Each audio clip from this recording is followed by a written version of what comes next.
Hello everyone. Today we will discuss the topic matrices. आज का जो टॉपिक है वो मैट्रिसेस का है. मैट्रिसेस को आज हम डिस्कस करेंगे.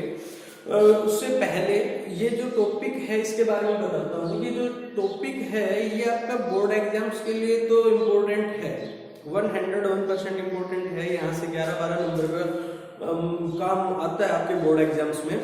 बट ये जो टॉपिक है ये आपके कॉम्पिटिटिव एग्जाम्स में भी बहुत ज़्यादा पार्ट है, इसका हिस्सा है. बहुत ज़्यादा नंबर का वहाँ पर भी पूछा जाता है, वहाँ पर भी इससे क्वेश्चंस आते हैं. चाहे वो आपके नेवी एयरफोर्स से रिलेटेड एग्जाम्स लेके चलो, या जो HSSC एग्जाम्स होते हैं, CGL के एग्जाम्स होते हैं, SSC के एग्जाम्स होते हैं, उनमें UPSC के एग्जाम्स में, उन सभी एग्जाम्स के अंदर इससे क्वेश्चन पूछा जाता है, इससे क्वेश्चन आएगा. तो आप यहाँ पर इस टॉपिक को ये ना लेके चले कि आपके सर बोर्ड एग्जाम्स में ये क्वेश्चन पूछे जाएंगे और इससे आगे हमारे इसका कोई यूज नहीं है. इसका यूज है, ये मैथमेटिक्स का ही टूल नहीं है, ये आपके फिजिक्स में भी यूज होता है, इकोनॉमिक्स में भी यूज होता है, बहुत जगह मैट्रिसेस का इसका यूज है. बहुत ही इंपॉर्टेंट टॉपिक है. आज इसको हम रीड करेंगे. इसके अंदर हम जो पॉइंट्स हैं जो आज हम स्टडी करने वाले वो है मैट्रिक्स. What is matrix? हमें अगर किसी चीज़ का बेसिक नहीं मालूम, जिस चीज़ के बारे में हम जानते ही नहीं, तो उस चीज़ को एक्सप्लेन करना भी हमारे लिए मुश्किल हो जाता है. तो हमें फर्स्ट ये मालूम होना चाहिए कि मैट्रिसेस क्या है. उसके बाद ऑर्डर ऑफ मैट्रिक्स. मैट्रिक्स का ऑर्डर क्या है, बार बार हमें इस टर्म का यूज करना पड़ेगा, ऑर्डर ऑर्डर ऑर्डर. और उसके बाद एलिमेंट्स का भी यूज करना पड़ेगा. तो एलिमेंट्स क्या होते हैं, टाइप ऑफ मैट्रिक्स क्या होती है, हमें यही नहीं मालूम कि मैट्रिक्स की टाइप क्या क्या है, क्या क्या उनका यूज होता है, तो भी हम इस टॉपिक को यूजलेस मानते हैं. उसके बाद बात करते हैं equality of matrices. Matrix equal कब होती है, दो नंबर इक्वल होते हैं तो मैट्रिक्स भी इक्वल होनी चाहिए. देन उसके बाद ऑपरेशंस ऑन मैट्रिसेस. मैट्रिसेस के ऊपर ऑपरेशंस स्टैंड करता है यहाँ पर आपका plus sum of two matrix, subtraction of two matrix, multiplication and division of two matrix. Matrix का मल्टीप्लिकेशन, डिवीजन बहुत सारे ऑपरेशंस हैं, पर हम बेसिकली इन्हीं ऑपरेशंस के ऊपर चलते हैं क्योंकि जो बेसिक ऑपरेशंस है वो ये है. उसके बाद करते हैं ट्रांसपोज ऑफ मैट्रिक्स. मैट्रिक्स का ट्रांसपोज कैसे फाइंड करते हैं. ट्रांसपोज ऑफ मैट्रिक्स उसको कई बार इससे भी नोट कर देते हैं, कई बार इससे भी नोट कर देते हैं. ये हम आज इस टॉपिक के अंदर, इस जो हमारे पास जो चैप्टर स्टार्ट हुआ है मैट्रिसेस, इसके अंदर ये सब बातें आज डिस्कस करेंगे. तो उसके बाद उनके ऊपर कुछ न्यूमेरिकल्स भी करेंगे. तो फर्स्ट स्टार्ट करते हैं matrix. Matrix is a ordered rectangular array. यहाँ जो एरे वर्ड है ये रिप्रेजेंटेशन भी कह सकते हैं, अरेंजमेंट भी कह सकते हैं, डिस्प्ले भी कह सकते हैं ऑफ नंबर्स को डिस्प्ले करता है. Matrix is a ordered rectangular representation या फिर डिस्प्ले ऑफ नंबर्स को डिस्प्ले करता है. दिस टाइप सच है, इस तरह से ये रिप्रेजेंट करता है. एक मैट्रिक्स है, नंबर्स है, उनको ऐसे लिखा है और स्क्वायर ब्रैकेट के अंदर लिख दे. आपके पास इस तरह के अगर कोई फॉर्मेट बन के आ जाती है तो हम कहेंगे कि ये तो एक मैट्रिक्स को रिप्रेजेंट कर रहे हैं. इस तरह का विजुअलाइजेशन डिस्प्ले आपके सामने नजर आता है. बात करते हैं कि मैट्रिक्स के अंदर ये जो लिखे हुए 1 2 3 इनको क्या कहेंगे. तो जो 1 2 3 जो लिखे हुए, ये जो नंबर्स लिखे हुए हैं, इन नंबर्स को ही बोलते हैं हम एलिमेंट्स. इन नंबर्स को हम क्या बोलते हैं, एलिमेंट्स बोलते हैं. ये सारे के सारे क्या आपके एलिमेंट्स हैं. बात करते हैं नेक्स्ट जर्नल फॉर्म की बात करते हैं कि जर्नल फॉर्म ऑफ मैट्रिक्स क्या है. तो जर्नल फॉर्म ऑफ मैट्रिक्स इस तरह से लिखी जाती है. यहाँ पर जो मैट्रिक्स है, जो मैट्रिक्स का जो रिप्रेजेंटेशन करते हैं वो ऑलवेज कैपिटल लेटर्स के अंदर रिप्रेजेंट करते हैं. मैट्रिक्स है वो हमेशा कैपिटल लेटर्स के अंदर रिप्रेजेंट होगी, उसको स्मॉल लेटर्स के अंदर रिप्रेजेंट नहीं कर सकते.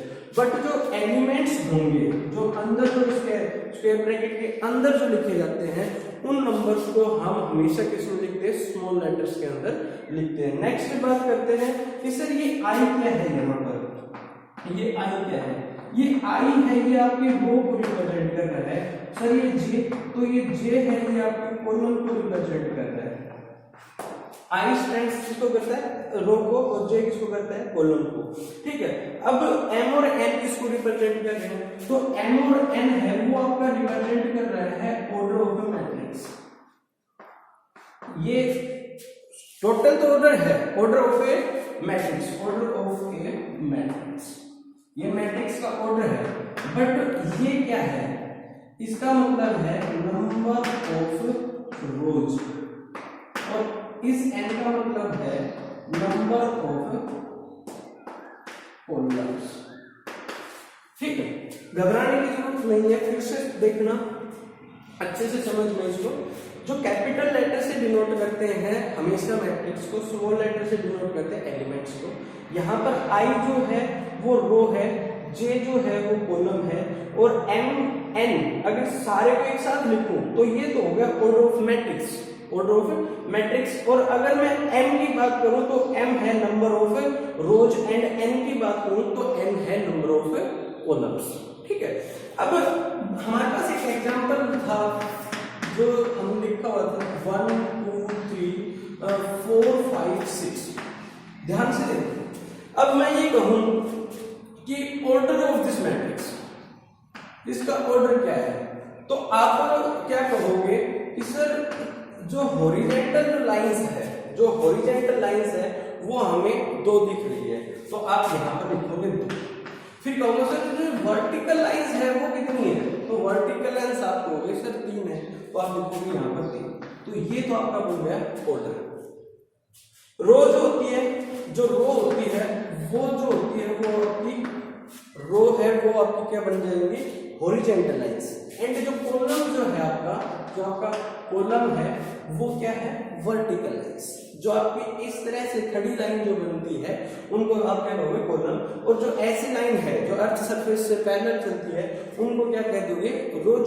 तो इसका ऑर्डर क्या हो जाएगा, 2 क्रॉस 3। इसका ऑर्डर क्या हो जाएगा, 2 क्रॉस 3। अब हम किसी मैट्रिक्स के ऑर्डर को देख के ये बता सकते हैं कि उसमें नंबर ऑफ एलिमेंट्स कितने होंगे, उसमें नंबर ऑफ एलिमेंट्स क्या होंगे। इन दोनों का प्रोडक्ट करके देखो तो इन दोनों का प्रोडक्ट कितना आएगा, 6। तो number of elements, number of elements जो है वो कितने होंगे, 6। काउंट कर लो, 1 2 3 4 5 6, तो आपके पास 6 क्या है नंबर ऑफ एलिमेंट्स। दोबारा से देखो, हमने पढ़ा क्या, मैट्रिक्स क्या है, matrix is a arrangement of numbers in a well defined form. ये आपकी मैट्रिक्स की डेफिनेशन थी। नेक्स्ट हमने कहा कि मैट्रिक्स को रिप्रेजेंट कैसे करते हैं, तो मैट्रिक्स को इस तरह से रिप्रेजेंट करते हैं, ये जो है आपका स्मॉल जो aij है ये रिप्रेजेंट करेगा आपका किसको, एलिमेंट्स को। mn है ये ऑर्डर है, where m is row and n is columns. और यहाँ पर i जो है वो रो को स्टैंड करता है, और ये क्या है, कॉलम को। नेक्स्ट हम इसको आगे लेके चलते हैं, type of matrix. Type of matrices में फर्स्ट आपके पास है null matrix, row matrix, column matrix, square matrix, diagonal matrix, rectangular matrix, identities matrix and sequence matrix. आपके पास टाइप ऑफ मैट्रिक्स है। इसके बाद इसको हम रीड करते हैं। फर्स्ट हमारे पास है कि नल मैट्रिक्स। अब नल मैट्रिक्स कौन सी मैट्रिक्स है, नल मैट्रिक्स को हम जीरो मैट्रिक्स भी बोल सकते हैं। जीरो मैट्रिक्स वो मैट्रिक्स जिसके अंदर सारी की सारी जो एंट्रीज है, जितनी भी जो एंट्रीज है वो क्या हो जाए, जीरो। ठीक है, फॉर एग्जाम्पल आपके पास ऐसे मैट्रिक्स हो, A इज इक्वल टू 0 0 0 0 0 0, या फिर ऐसे हो जाए B इज इक्वल टू 0 0 0 0। यहाँ पर जितनी भी एंट्रीज है वो क्या है, जीरो है। तो हम क्या कह सकते हैं, नल मैट्रिक्स वो मैट्रिक्स है जिसके अंदर सारे के सारे जो एलिमेंट्स है वो क्या आते हो, आपके जीरो आते हो, तो उसको हम कहेंगे नल मैट्रिक्स। सेकंड है हमारे पास रो मैट्रिक्स। रो मैट्रिक्स नाम से ही रिप्रेजेंट है रो मैट्रिक्स। एक ऐसी मैट्रिक्स जिसके अंदर सिर्फ और सिर्फ एक रो, नंबर ऑफ एलिमेंट्स तो बहुत सारे हो सकते हैं, नंबर ऑफ कॉलम्स तो बहुत सारे हो सकते हैं, बट रो क्या हो, सिर्फ सिंगल हो। फॉर एग्जांपल हम यहाँ पर एक मैट्रिक्स लेके चलते हैं 1 2 3 अप टू n। ठीक है। तो इसके अंदर एक तो क्या आपके पास रो है और नंबर ऑफ कॉलम्स कितने हैं n, देखो 1 2 3 और यहाँ अप टू n तक। तो ये ऐसी मैट्रिक्स है जिसके अंदर रो तो सिर्फ क्या होनी चाहिए, सिंगल होनी चाहिए, और नंबर ऑफ कॉलम्स बहुत सारे भी हो सकते हैं, एक भी हो सकता है, दो भी हो सकते हैं कॉलम्स, उसके ऊपर हम कोई कमेंट नहीं करेंगे। बट रो मैट्रिक्स के अंदर रो क्या होनी चाहिए, सिंगल होनी चाहिए, उसको क्या कहेंगे, रो मैट्रिक्स। उसके बाद करते हैं कि कॉलम मैट्रिक्स।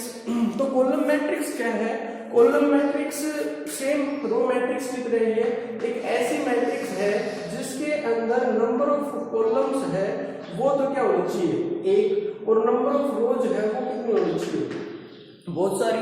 यहाँ पर हमने 3 ली, n तक भी हो सकती थी, तो n क्रॉस 1 इस तरह का जिसका ऑर्डर हो, जिसके अंदर एक तो क्या होनी चाहिए, जिसके अंदर एक तो क्या हो कॉलम, और रोज क्या होनी चाहिए, बहुत सारी भी हो सकती है, एक भी हो सकती है, दो भी हो सकती है, उसको कहेंगे कॉलम मैट्रिक्स। उसके बाद बात करते हैं स्क्वायर मैट्रिक्स। स्क्वायर मैट्रिक्स है उसको हम देखते हैं कि स्क्वायर मैट्रिक्स क्या है। तो स्क्वायर मैट्रिक्स है वो ऐसी मैट्रिक्स है जिसमें number of rows is equal to number of columns. ध्यान से देखना इस बात को, number of rows is equal to number of columns हो जाए। फॉर एग्जांपल अगर एक मैट्रिक्स है उसके अंदर 2 रो है तो उसके अंदर कॉलम भी कितनी होनी चाहिए, 2 ही होनी चाहिए, ठीक है। अगर मान लो उसके अंदर 3 रो है तो कॉलम भी कितनी होनी चाहिए, 3 होनी चाहिए। फॉर एग्जांपल अगर किसी मैट्रिक्स के अंदर 4 कॉलम है तो रो भी कितनी होनी चाहिए, 4 होनी चाहिए। तो इस तरह की जो मैट्रिक्स होगी उसको क्या कहेंगे, स्क्वायर मैट्रिक्स कहेंगे। और इसको कैसे, स्क्वायर की तरह लिखी जाएगी 1 2 3 4 5 6 7 8 एंड 9। तो यहाँ पर देखो ये कितने क्रॉस कितने मैट्रिक्स है, 3 क्रॉस 3 की मैट्रिक्स है, क्योंकि यहाँ पर देखो नंबर ऑफ रोज कितनी है 3 और नंबर ऑफ कॉलम्स कितने हैं 3। नेक्स्ट हमारे पास है डायगोनल मैट्रिक्स। इसकी डेफिनेशन क्या है, इसकी डेफिनेशन है कि डायगोनल मैट्रिक्स वो मैट्रिक्स है जिसके अंदर नॉन डायगोनल एलिमेंट्स है वो क्या हो, 0। अब बात सुनो, ये तो आपका क्या है डायगोनल, ये तो क्या आपका डायगोनल। अच्छा सुनो दूसरी बात भी, ये स्क्वायर मैट्रिक्स होनी चाहिए।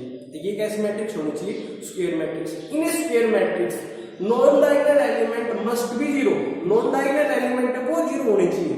तो नॉन डायगोनल एलिमेंट्स तो ये बच गए, ये सारे के सारे क्या होने चाहिए, ये 0 होने चाहिए। तो वो मैट्रिक्स क्या कहलाएगी आपकी, डायगोनल मैट्रिक्स कहलाएगी। वो मैट्रिक्स क्या बन जाएगी आपकी, डायगोनल मैट्रिक्स बन जाएगी। अब बच्चों ये क्वेश्चन यहाँ ये उठता है कि सर डायगोनल के ऊपर तो उसने कुछ कहा ही नहीं, तो डायगोनल आपको कुछ भी हो सकता है, कुछ भी होने का मतलब वो 0 भी हो सकता है।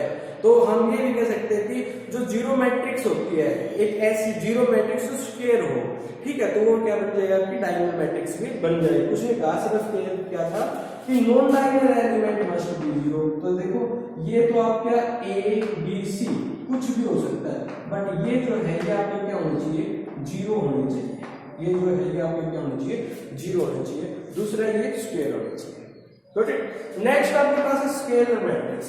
स्केलर मैट्रिक्स, स्केलर मैट्रिक्स क्या है कि डायगोनल के ऊपर सेम एंट्री होनी चाहिए, सॉरी हाँ सेम एंट्री होनी चाहिए, और नॉन डायगोनल एलिमेंट क्या होनी चाहिए, 0 होने चाहिए। सेम यही है। उसके बाद आइडेंटिटी मैट्रिक्स क्या है, आइडेंटिटी मैट्रिक्स ये कहते हैं कि डायगोनल के ऊपर मस्ट बी यूनिटी, डायगोनल के ऊपर सिर्फ और सिर्फ क्या होना चाहिए, एक एंट्री होनी चाहिए, और नॉन डायगोनल एलिमेंट्स क्या हो जाएंगे आपके, 0 हो जाएंगे। जैसे कि ये 1 0 0 0 1 0 0 0 1।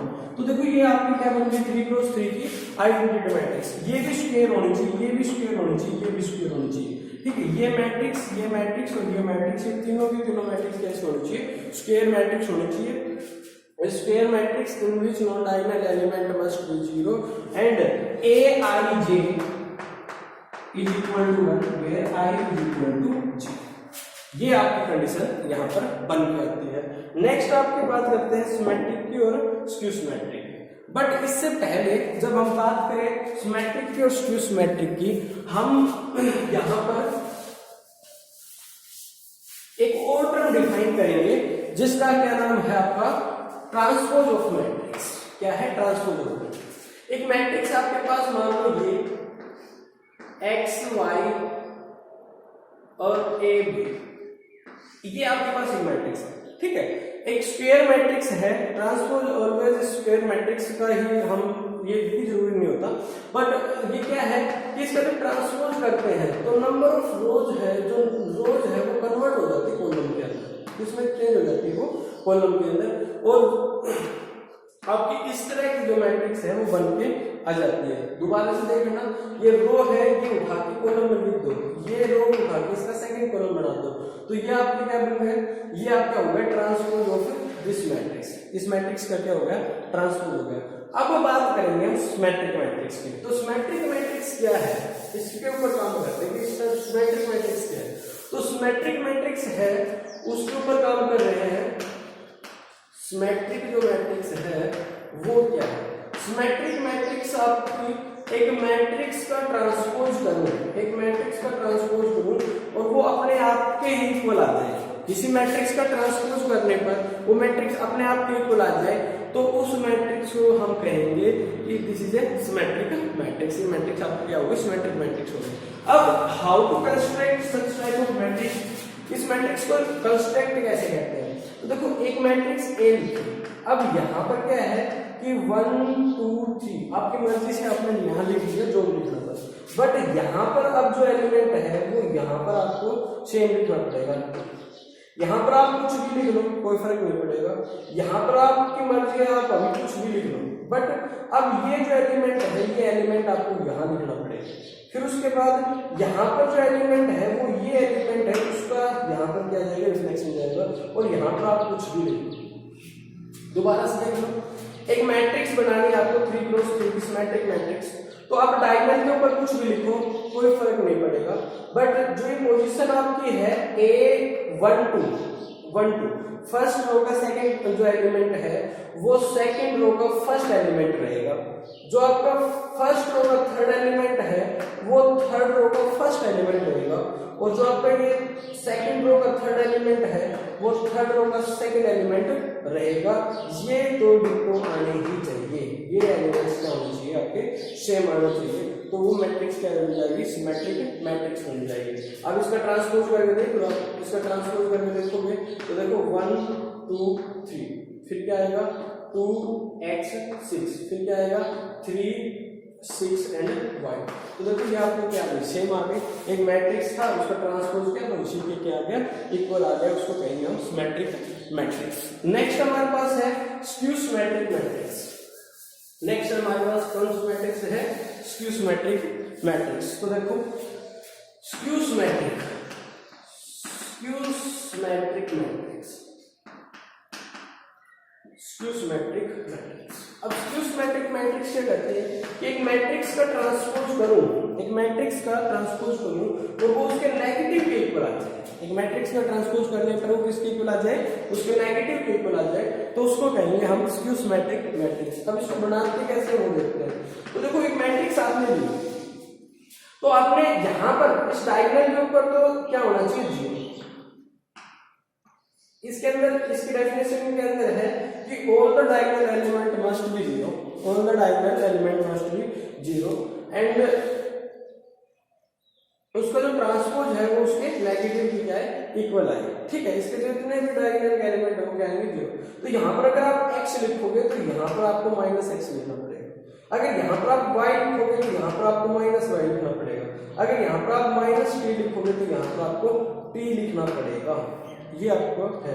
अब इसको ट्रांसपोज करते हैं, तो इसको ट्रांसपोज करेंगे तो क्या आता है कि आता है 0 x और माइनस का y, फिर ये लिखा जाएगा माइनस का x 0 एंड t, फिर ये लिखा जाएगा y माइनस का t और 0। अब अगर इसको मैं माइनस से मल्टीप्लाई कर दूं, माइनस से क्या कर दूं, मल्टीप्लाई कर दो अंदर और बाहर, तो ये आपका माइनस टाइम्स ऑफ क्या आ जाएगा, a आ जाएगा। इसको कहेंगे हम ट्रांसपोज ऑफ मैट्रिक्स। नेक्स्ट हम है इक्वलिटी ऑफ टू मैट्रिक्स। हम ये लेके चलते हैं कि इक्वलिटी ऑफ टू मैट्रिक्स क्या है। तो आपको इक्वल दो मैट्रिक्स है तो देखो फर्स्ट आपके पास दो कंडीशन होनी चाहिए, एक तो उसका जो ऑर्डर है ना वो इक्वल होना चाहिए, एक तो उसका क्या होना चाहिए, ऑर्डर इक्वल होना चाहिए, ठीक है। अगर ऑर्डर डिफरेंट डिफरेंट है तो वो मैट्रिक्स इक्वल नहीं होगी। सेकंड, उसके जो कोरस्पॉन्डिंग एलिमेंट्स है ना वो इक्वल होने चाहिए, एलिमेंट्स है ना वो भी क्या होने चाहिए, एलिमेंट्स आर, तो वो मैट्रिक्स क्या हो जाएगी आपकी, इक्वल मैट्रिक्स हो जाएगी। फॉर एग्जांपल आपके पास ये मैट्रिक्स दे रखी है ए, वो दे रखी है 1 2 3 4, ठीक है। जरूरी नहीं कि ये स्क्वायर हो, जरूरी नहीं कि ये स्क्वायर हो, ये रेक्टेंगल भी हो सकती है। रेक्टेंगल मैट्रिक्स में क्या है, और जो m है वो जरूरी नहीं, ये इसका ऑर्डर है ना, इसका ऑर्डर कितना दे रखा है 2 × 2 का, ठीक है। तो ये रो ये कॉलम इक्वल हो गई, तो इसको तो क्या कहते हैं, स्क्वायर मैट्रिक्स। अगर ये रो इसके इक्वल ना होते तो वो क्या हो जाते, रेक्टेंगुलर मैट्रिक्स, ठीक है। तो देखते हैं, तो एक तो ये मैट्रिक्स। सेकंड आपके पास एक मैट्रिक्स भी दे रखी है ए बी सी और ये मैट्रिक्स है। ये मैट्रिक्स इक्वल कब है, ये मैट्रिक्स आपकी इक्वल कब है, ये मैट्रिक्स तब इक्वल है जब आपका जो ऑर्डर है वो सेम होना चाहिए। तो देखो इसका ऑर्डर देखते हैं, इसका ऑर्डर है 2 × 2 चेक किया हमने। इसका ऑर्डर देखते हैं, तो इसका ऑर्डर भी चेक किया 2 × 2 का। How to check this order, order check करने के लिए पहले तो हम देखेंगे नंबर ऑफ रोज, तो हमने रोज लिख दी, फिर लिखेंगे number of column, number of column देखे वो लिख दिए। तो इस तरह से तो हमने इसका ऑर्डर चेक कर दिया, ठीक है। अब ऑर्डर क्या है आपका, इक्वल, फर्स्ट कंडीशन तो हो गई। अब देखते हैं कोरस्पॉन्डिंग एलिमेंट्स, अगर इक्वल है तो ए है वो 1 के इक्वल होना चाहिए। कोरस्पॉन्डिंग का मतलब ये है इसका जो फर्स्ट एलिमेंट है, फर्स्ट रो का फर्स्ट एलिमेंट इस मैट्रिक्स के फर्स्ट रो के फर्स्ट एलिमेंट के क्या होना चाहिए, इक्वल। सेकंड, इसका जो फर्स्ट रो का सेकंड एलिमेंट है वो इसका फर्स्ट रो के सेकंड एलिमेंट के क्या होना चाहिए, इक्वल। इसी तरह से ये जो एलिमेंट है ये इसके इक्वल होना चाहिए, और ये जो एलिमेंट है ये इस एलिमेंट के इक्वल होना चाहिए। तो हम कह सकते हैं कि ये मैट्रिक्स क्या है, आपकी इक्वल मैट्रिसेस है, ठीक है। इनके ऊपर भी क्वेश्चंस पूछे जाते हैं, नेक्स्ट पार्ट में देखेंगे इसको। हम पहले बेसिक करते हैं, ऑपरेशंस ऑफ मैट्रिसेस। नेक्स्ट है मैट्रिसेस के ऊपर, मैट्रिक्स को ऑपरेशन क्या क्या अप्लाई करते हैं। Addition of matrix, addition of matrix. For example आपके पास एक मैट्रिक्स दे रखी है ए मैट्रिक्स दे रखी है आपके पास 2 3 4 5 एंड बी मैट्रिक्स आपके पास दे रखी है 1 2 3 4, ठीक है। तो इसका क्या करना है, सम करना है। तो देखो याद रहे कि सम करते समय दो बातें यहां पर होनी चाहिए। फर्स्ट तो ये कि इसका ऑर्डर सेम होना चाहिए, तो ऑर्डर देखो सेम है, ठीक है, डिफरेंस करते टाइम भी होना चाहिए। और इसका ऑर्डर सेम है तो दूसरी बात कि कोरस्पॉन्डिंग एलिमेंट में ही कोरस्पॉन्डिंग एलिमेंट ऐड होगा, मतलब 2 के अंदर 2 फर्स्ट पोजीशन का जो एलिमेंट है, फर्स्ट रो का फर्स्ट एलिमेंट में फर्स्ट रो के फर्स्ट एलिमेंट क्या हो गए, ऐड हो गए। तो देखो ऐड करोगे इसको तो क्या आएगा, सम। सम कैसे आ जाएगा, देखो यहां से क्या आ जाएगा 2 3 4 5 प्लस 1 2 3 4। देखो ध्यान से ये बात नोट करना कि ऑर्डर सेम होना चाहिए, स्क्वायर हो या ना हो इस बात का नहीं है, पर ऑर्डर सेम होना चाहिए। इसका ऑर्डर क्या है 2 × 2, इसका ऑर्डर क्या है 2 × 2। अगर आपको ऑर्डर नहीं पता तो ये मैट्रिक्स ये जो चैप्टर है ये तो नथिंग हो जाएगा। तो देखो ये जो रो है ये काउंट करो 1 और 2, तो यहाँ पर 2 लिखो। रो कॉलम देखो ये 2, तो ये 2 लिखो, ठीक है। तो ये 2 × 2 का इसका ऑर्डर है, इसका भी ऑर्डर 2 × 2 है, ठीक है। अब इसका क्या करना है, हमें सम करना है। इसका क्या करना है, हमें सम। तो सम में क्या करना होता है कि ये 2 इस 1 के अंदर क्या हो जाएगा, ऐड, ये ऑपरेशन क्या हो जाएगा 2 + 1। ये 3 इसके अंदर क्या हो जाएगी, ऐड, तो ये आ जाएगा 3 + 2। ये 4 इसके अंदर ऐड हो जाएगा, तो आ जाएगा 4 + 3। और ये 5 इसके अंदर ऐड हो जाएगा, आ जाएगा 5 + 4। तो ये आपका लिखा जाएगा, क्या लिखा जाएगा 3 5 7 एंड 9। ये आपके यहाँ पर लिखा जाएगा। सिंपल, ज्यादा डिफिकल्ट नहीं है, ये बहुत आसान है। अब अगर मैं बात करता हूं इसकी सब्ट्रैक्शन के ऊपर, तो वो क्या है वो देखते हैं। डिफरेंस ऑफ मैट्रिसेस, तो डिफरेंस ऑफ मैट्रिसेस सेम ही है। क्या है कि इसका जो ऑर्डर है, जैसे कि ये 3 4 5 एंड 6 लेके चले थे, और बी मैट्रिक्स हम लेके चले थे 1 2 3 एंड 4। तो हमें डिफरेंस करना है कि a - b, ये डिफरेंस करके ये बताना है कि ये क्या आएगा। तो क्या फर्स्ट हमें ये चेक करना है कि इसका ऑर्डर क्या होना चाहिए, सेम। तो इसका ऑर्डर हमने चेक किया, इसका 2 क्रॉस 2 है, ये भी 2 क्रॉस 2 है, तो फर्स्ट कंडीशन तो सेटिस्फाई है। दूसरी तो हमें अप्लाई करनी है, तो कैसे आते हैं, देखो ये 3 माइनस 1, देखो इस फर्स्ट में ये फर्स्ट सब्ट्रैक्ट करना है, 4 माइनस 2, 4 माइनस 2, ठीक है, 5 minus 3, 5 minus 3 and 6 minus 4, 6 minus 4। इस तरह से हम किसी मैट्रिक्स का क्या कर सकते हैं, सब्ट्रैक्शन कर सकते हैं। अब बात करते हैं properties of addition and difference. इस दो मैट्रिक्स के डिफरेंस और एडिशन के ऊपर जो प्रॉपर्टीज है, जैसे कि commutative, associative, existence of identity and existence of inverse, ये सारी बातें हम यहाँ पर डिस्कस करते हैं और वो स्टेप बाय स्टेप करते हैं।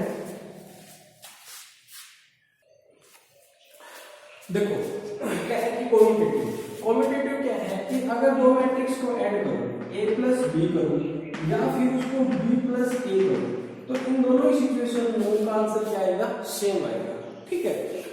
दो मैट्रिक्स आपके पास, ठीक है, उनको ऐड करना है। मान लीजिए आपके पास एक मैट्रिक्स है 1, एक मैट्रिक्स है 2, अगर मैं लिखूं a प्लस b तो क्या आएगा 1 प्लस 2 बोलो 3, और मैं लिखूं b प्लस a तो क्या आएगा 2 प्लस 1 तो भी कितना आ जाएगा, ठीक।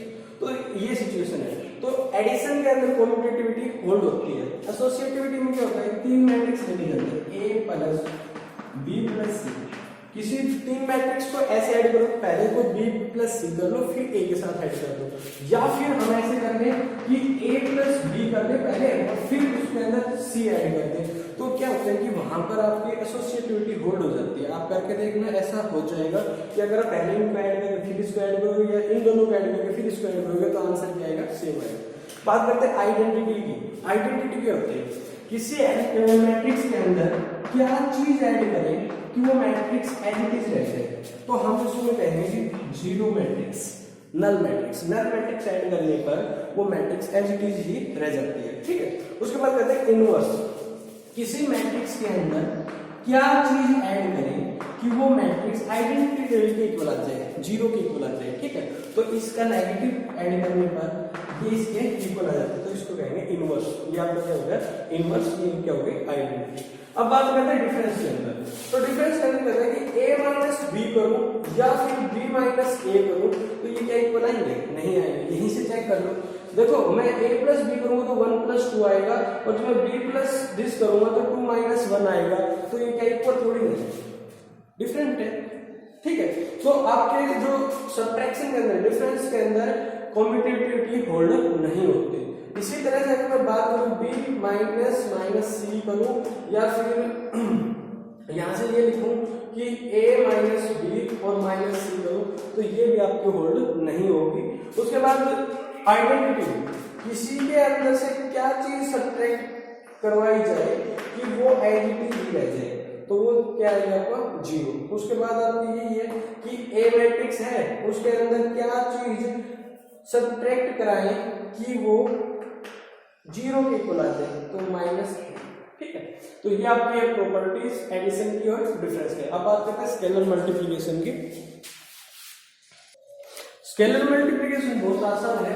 क्या करें कि अगर आपके पास एक मैट्रिक्स है A, लेट करो कि वो 1 2 3 4 है, आपके पास इस तरह की मैट्रिक्स है, ये आपके पास मैट्रिक्स है, तो ये कह रहा है कि इसका स्केलर मल्टीप्लिकेशन करना है। तो अगर मैं इसको स्केलर क्या है कि किसी भी स्केलर से मल्टीप्लाई करूं तो इसके हर एक एलिमेंट उससे क्या हो जाएगा, मल्टीप्लाई हो जाएगा। जैसे ये आ जाएगा k, ये आ जाएगा 2k, ये आ जाएगा 3k और ये क्या आ जाएगा 4k।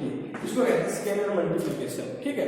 एक मैट्रिक्स को किसी स्केलर से मल्टीप्लाई करने का मतलब ये है कि उसका हर एलिमेंट उससे क्या होना चाहिए, मल्टीप्लाई होना चाहिए। फॉर एग्जाम्पल हमने ये एग्जाम्पल दिया कि एक मैट्रिक्स है 1 2 3 4, अगर इसको के स्केलर से मल्टीप्लाई करना है तो इसके हर एक एलिमेंट को किससे मल्टीप्लाई कर दो, के से मल्टीप्लाई कर दो। ये होता है आपका स्केलर मल्टीप्लिकेशन। अब बात करते हैं कि मल्टीप्लिकेशन क्या है। ये तो स्केलर था, अब बात करते हैं मल्टीप्लिकेशन ऑफ टू मैट्रिक्स। दो मैट्रिक्स का मल्टीप्लिकेशन होना क्या है, तो एक मैट्रिक्स आपके पास दे रखी है 1 2 3 4 और एक मैट्रिक्स दे रखी है आपके पास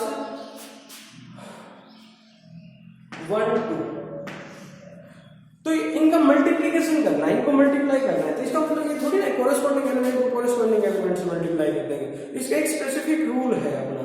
वो रूल क्या कहता है कि फर्स्ट ऑर्डर है ना वो इस तरह का होना चाहिए कि इसका अगर मान लो कि आपको a मल्टीप्लाई b करना है, क्या करना है आपको a मल्टीप्लाई b, तो जो फर्स्ट मैट्रिक्स है उसकी कॉलम, फर्स्ट मैट्रिक्स का कॉलम, सेकंड जो मैट्रिक्स है उसकी रो वो क्या होनी चाहिए, इक्वल होनी चाहिए। बात समझ में? फर्स्ट मैट्रिक्स का कॉलम और सेकंड मैट्रिक्स की रो वो क्या होनी चाहिए, इक्वल होनी चाहिए। अगर इक्वल नहीं है तो मल्टीप्लाई भी नहीं हो सकता।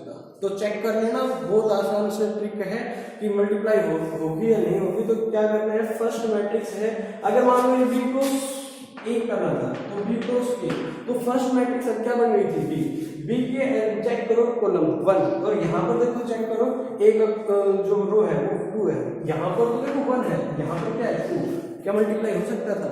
b 1 नहीं होगा, ये फाइंड नहीं कर सकते, बट इसका a भी फाइंड कर सकते हैं, a को भी मल्टीप्लाई कर सकते हैं, क्योंकि यहाँ पर देखो ये कितना है 2 और यहाँ पर देखो ये कितना है 2। तो फर्स्ट मैट्रिक्स का कॉलम और सेकंड जो मैट्रिक्स है उसकी रो वो था इक्वल है, तो आपकी मल्टीप्लाई है, अदरवाइज मल्टीप्लाई नहीं है। इसका भी स्पेसिफिक रूल है, देखिए यहाँ पर ये 1 ये 2 ये 3 ये 4, यहाँ पे ये 1 2, तो क्या करोगे a क्रॉस b फाइंड करना है, तो इसको टिक करो और इसके ऊपर इम्पोज कर दो, सुपर इम्पोज कर दो, तो देखो 1 को 1 से मल्टीप्लाई करो प्लस 2 को 2 से मल्टीप्लाई कर दो, ठीक है। और अब नेक्स्ट हमारे पास कुछ है नहीं मल्टीप्लाई के लिए, तो नेक्स्ट रो को उठाओ और इसके ऊपर फिर डालो, तो 3 × 1 और प्लस में आ जाएगा 4 × 2, तो ये आपको मैट्रिक्स आ जाएगी 1 प्लस में 4, तो ये आ जाएगा 3 प्लस में 8, तो ये मैट्रिक्स आपका आ जाएगी 5, और ये मैट्रिक्स आपका आ जाएगी 2। तो इस तरह से हम लोग मैट्रिक्स का क्या निकाल सकते हैं, मल्टीप्लिकेशन निकाल सकते हैं। टाइम थोड़ा कम है बच्चों। अब बात ये है कि यहाँ तक का बेसिक हमने रीड कर लिया, matrix order, type of matrix, equality operations और ट्रांसपोज। नेक्स्ट जो पार्ट आएगा उसके अंदर इन्हीं के ऊपर बेस्ड क्वेश्चन सॉल्व करवाए जाएंगे। अगर आपने हमारा YouTube चैनल सब्सक्राइब और लाइक नहीं किया तो इसको सब्सक्राइब और लाइक कर ले, ताकि आप तक ये वीडियोस आसानी से पहुंच पाए, ठीक है। उसके बाद हम इनके जो सॉल्यूशंस है, इनके ऊपर कॉन्सेप्ट बेस्ड जो क्वेश्चंस है वो आपके सामने लेके आएंगे, किस तरह के क्वेश्चंस यहाँ पर पूछे जाते हैं, वो हमारे नेक्स्ट वीडियो जो जल्द ही मैं अपलोड करने वाला हूँ उसमें आपको प्रोवाइड हो जाएंगे। तब तक के लिए जय हिंद, जय भारत।